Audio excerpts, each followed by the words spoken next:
আমাৰ আজি বাংলাবাৰীত গোৱাবাৰী ভিচিডিচি বাংলাবাৰীত আমাৰ আজি ইয়াতে UPPL জইনিং আছিল।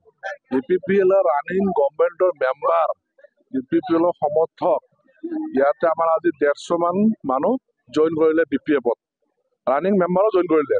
অৱস্থা আহি গ'ল গভৰ্ণমেণ্ট এৰি ৰানিং মেম্বাৰ 150 মানুহ UPPL কৰ্মী সহ আমাৰ ইয়াত BPF দলত আজি জইনিং কৰিলে। চাওক UPPL আজিৰ ডেটত আমাৰ BTCত UPPL হ'ল 4 নম্বৰত।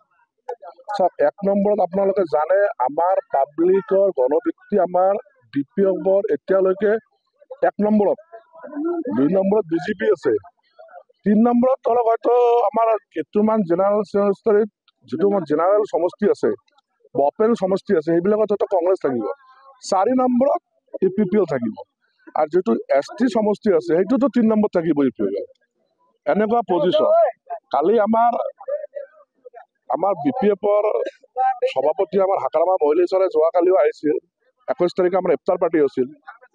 আমাৰ সভাপতি ছাৰে আমাৰ প্ৰাক্তন চিফ ছাৰে এইটোও কৈছে আমি BPFে অকলে ইলেকশ্যন খেলিম, BJP কৈছে অকলে খেলিম। আজিলৈকে UPPL খবৰ সাহস পোৱা নাই যে আমি ইলেকশ্যন অকলে খেলিম বুলি। কিয় সাহস পোৱা নাই? যদি ইমানে কাম কৰিছে, ছুইজাৰলেণ্ড বনাইছে, অকলে কওক না যে আমি অকলে খেলিম বুলি। এইটোতো সাহস পোৱা নাই। বাট চাই আছে যে অহাকালি ইলেকশ্যন হলে পাব্লিক আৰু ভাল। আৰু গভৰ্ণমেণ্ট আমাৰ হোৱাটো খাটাং। আমি কমচে কম BTCত 28ৰ পৰা 29টা চিট আমি পাওঁ। সংখ্যাগৰিষ্ঠ হৈ আমি BTCত চৰকাৰ গঠন কৰিম। এইটো একদম 100% চিয়ৰ, নিশ্চিন্ত। ইয়াত তাত কোনো সন্দেহ কৰিব লগা কোনো কথাই নাই। আপোনালোকে সাংবাদিক বন্ধুসকলে জানে, আপোনালোকে গোটেই BTC ঘূৰি আছে, পাব্লিকে কি বিচাৰে, পাব্লিকে কি বিচাৰি আছে এইটো আপোনালোকে নিজেও গম পায়।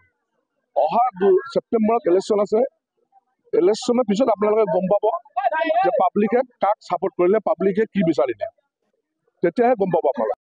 আমি গোৱাবাৰীৰ BCDC UPPL মেম্বার 5 বছর রানিং ছিলাম। আমি তার মানে রাইজের সুবিধা কোনো দিন আমি করা পারি নাই।